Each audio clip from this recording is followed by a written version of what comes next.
When the noise faded, the quiet chapter that defined Kim Woo-bin and Shin Min-a's wedding.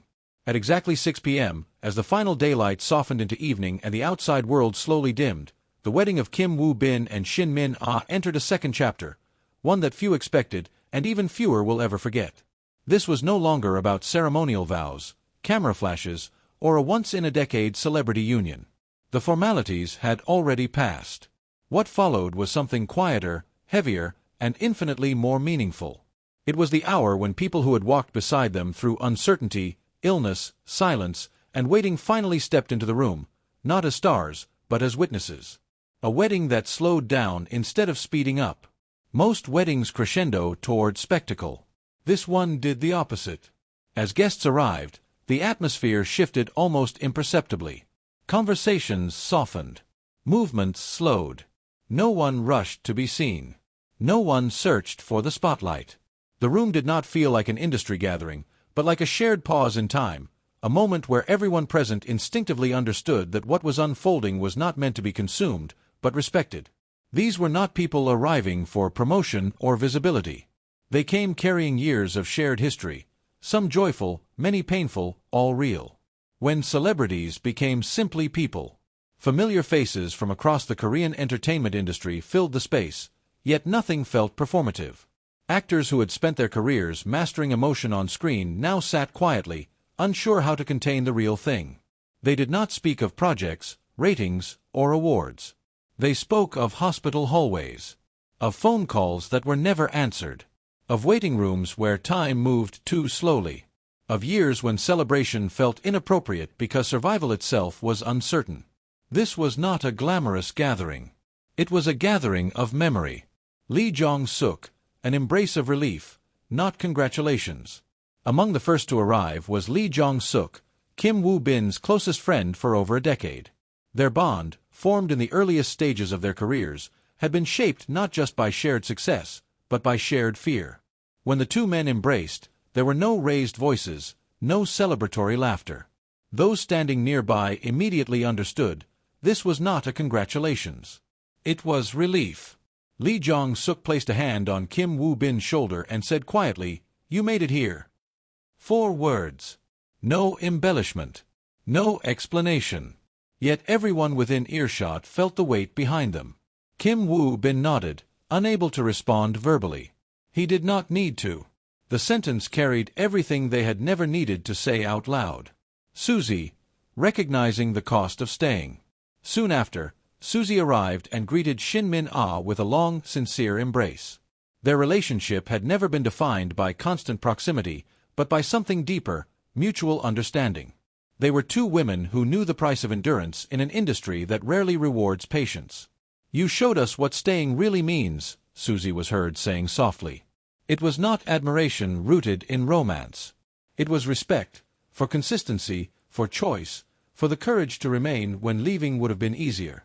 Park Bo-gum, a happiness that was earned. Park Bo-gum greeted both families with deep bows, his demeanor calm and reverent. He spoke briefly with Kim Woo-bin, referencing the years when survival itself was uncertain.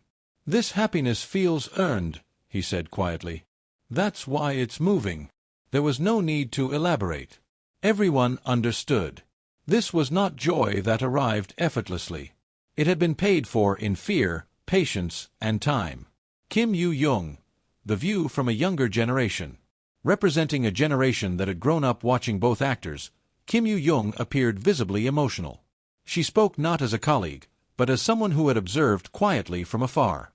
"They never told us to believe in love," she said. "They showed us." In an industry saturated with declarations and headlines, their relationship had existed almost invisibly, proving that not all meaningful stories demand to be told loudly. Song Hye-kyo, a blessing that needed no applause. When Song Hye-kyo approached Shin Min-a, the two women held hands longer than expected. No one interrupted. No one intruded. Later, Song Hye-kyo offered a single sentence that lingered in the air long after it was spoken. "May your home always be the place you rest, not perform." It was a wish born of lived experience, a hope that their private lives would never become another stage. Lee Min-ho, surviving without bitterness. Lee Min-ho's arrival briefly drew attention, but even that dissolved quickly into warmth. Speaking with Kim Woo-bin, he acknowledged the years when the entire industry feared the worst. "You didn't just come back," he said. "You came back grateful." It was perhaps the highest form of recognition, not survival alone, but survival without resentment. Blessings that asked for peace, not prestige. As the evening progressed, one pattern became impossible to ignore. No one spoke of success.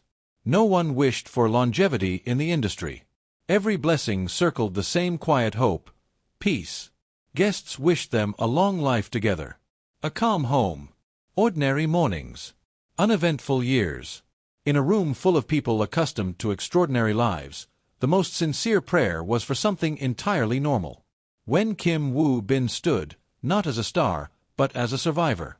Eventually, the room stilled again. Not because anyone asked for silence, but because something important was about to happen. Kim Woo-bin stood. He did not rise with the confidence of a leading man used to scripts and spotlights. He stood with the awareness that being there at all had once been uncertain. "I stand here today," he began, "not as the man I once thought I would become, but as the man who was allowed to become more because someone stayed." He turned to Shin Min-ah. His gaze was steady, unprotected, real. "There were years when my future was fragile," he continued, "when silence felt heavier than fear." He thanked her, not for strength, but for allowing weakness, for never rushing his healing, for never turning his pain into her story. "I promise to spend the rest of my life protecting your peace the way you protected my life." Shin Min-ah's answer: love as choice, not sacrifice. When Shin Min-ah spoke, she did not rush. She grounded herself, then met his eyes. "I did not stay because I am brave," she said softly. "I stayed because loving you never felt like a sacrifice." Her words dismantled the myth of heroic endurance. What she described was simpler and stronger.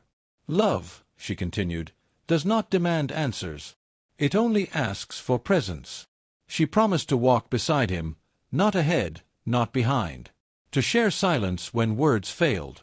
To choose him every day without fear. The silence that followed. When the vows ended, no one clapped. Not immediately.